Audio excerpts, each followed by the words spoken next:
mécanisme de suivi. Il ne fait aucun doute que nous espérons, si Dieu le veut, que cela soit le début de la fin pour résoudre ce conflit. Troisième question de l'agence France-Presse. Bonjour à tous. J'ai deux questions, si vous le permettez. La première question s'adresse à son Excellence le ministre. Monsieur le ministre, quelles garanties avez-vous obtenues pour vous assurer que les deux parties respecteront la déclaration de principe? Quelles sont les étapes attendues des deux parties pour avancer sur la voie de la paix? La deuxième question est pour Monsieur Boulos. Vous avez parlé d'une déclaration de principe, mais vous avez dit que c'était plus que cela. Il y a plus de détails. Allons-nous voir des mesures concrètes et immédiates sur le terrain, par exemple? C'est-à-dire, est-ce que le gouvernement de Kinshasa, pourra accéder au territoire contrôlé par le M23? Et d'un autre côté, sera-t-il possible, par exemple, de rouvrir les banques à Goma ou à Bukavu? Merci beaucoup. Merci beaucoup. En ce qui concerne les garanties, en réalité, je voudrais insister sur le point que j'ai mentionné, à savoir que l'engagement et la mise en œuvre de cet engagement incombent aux deux parties au conflit. Les deux parties à la déclaration se sont mises d'accord sur un certain nombre de principes fondamentaux inclus dans les clauses de l'accord, et ces clauses sont soumises à un mécanisme de suivi. Ce qui distingue réellement l'accord entre les deux parties aujourd'hui, et comme l'a mentionné son Excellence le conseiller, c'est que cet accord n'est pas le premier entre les deux parties. Il y a eu des accords précédents, mais ce qui rend vraiment cet accord particulier cette fois-ci, c'est la grande participation internationale dont ont bénéficié les deux parties en ce qui concerne la mise en place de mécanismes de suivi détaillés grâce auxquels nous pouvons établir des rapports clairs adressés aux parties concernant la mise en œuvre de ces clauses. L'annonce faite aujourd'hui n'est qu'une simple déclaration de principe ouvrant ainsi la voie à un accord global et exhaustif qui couvrira tous les points clés et essentiels liés aux différends persistants entre les deux parties concernées. Par conséquent, nos efforts ne cesseront pas après l'annonce d'aujourd'hui. Les groupes de travail poursuivront leurs travaux et, si Dieu le veut, nous poursuivrons nos efforts pour atteindre cet objectif, à savoir la signature d'un accord global et général entre les deux parties. Merci beaucoup, Votre Excellence. Je vous remercie sincèrement pour la question précise et très détaillée que vous avez posée. Il est clair que vous êtes très bien informé sur le déroulement des choses. Bien sûr, c'est l'objectif. Le but de tout accord de paix est d'atteindre les résultats que vous avez évoqués dans votre question. Nous savons qu'il n'existe pas de solution miracle, surtout en ce qui concerne le calendrier. Il y a un travail sérieux de la part des deux parties, et comme son Excellence l'a mentionné, de la part de la communauté internationale également. Aujourd'hui, nous savons qu'il y a un très grand et significatif intérêt international pour ce dossier important, en plus de l'intérêt régional déjà bien établi et manifeste. Par exemple, pour les Nations Unies, c'est l'un des dossiers les plus importants, notamment sur le plan humanitaire et en ce qui concerne la MONUSCO, par exemple, qui est présente dans cette région de l'Est du Congo depuis des années. Donc, en plus de la communauté internationale de manière générale, le Qatar et les États-Unis, la France, la Grande-Bretagne et de nombreux autres pays. En plus de l'Union africaine bien sûr, et les unions régionales. Les unions régionales, comme la SADC, sont des acteurs clés. C'est le résultat escompté sans aucun doute et c'est un objectif important à atteindre. L'un des points les plus importants de la déclaration de Nairobi. C'est l'accent mis sur le rétablissement effectif du contrôle et de l'autorité pleine et entière de l'État sur l'ensemble de son territoire national.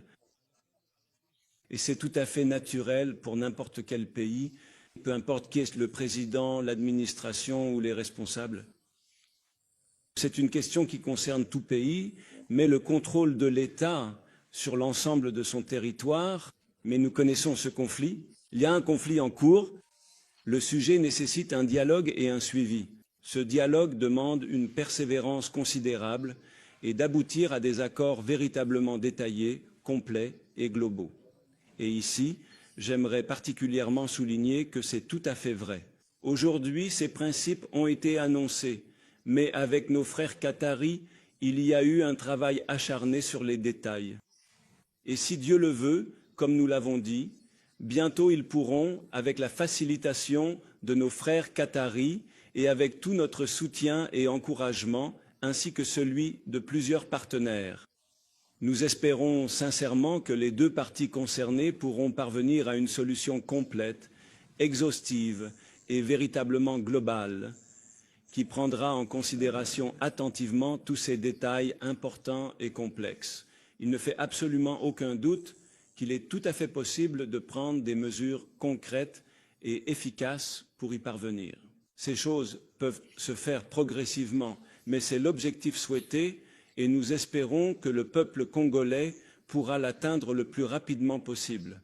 Ce conflit est sans aucun doute interne et le dialogue est interne entre les deux parties. Bien sûr, on ne peut pas oublier qu'on ne peut pas dire qu'il s'agit d'un conflit purement interne. Dans tous ces conflits, partout dans le monde, il y a toujours cela. Il y a de nombreuses parties qui interviennent, qui s'impliquent d'un côté ou de l'autre. Mais toutes ces parties ont fait preuve de bonne foi et c'est le point le plus important dans cette affaire, la manière d'aborder ce dossier avec bonne foi. Et ici, je tiens vraiment à remercier les deux présidents, le président Tshisekedi et le président Paul Kagame, avec qui j'ai eu l'honneur cette semaine d'avoir des échanges détaillés et qui ont tous deux fait preuve d'une totale ouverture, pour être honnête. Pour parvenir à cette annonce importante, je tiens également à remercier à nouveau le président Kagame, le Rwanda et les représentants qui étaient présents. Je ne sais pas s'ils sont avec nous aujourd'hui au plus haut niveau pour aider et contribuer à faire avancer ce dossier. Et sur ce, nous concluons la conférence de presse. Merci. Merci à vous d'être venus. Merci. Merci. Bienvenue, messieurs. Allez-y, s'il vous plaît.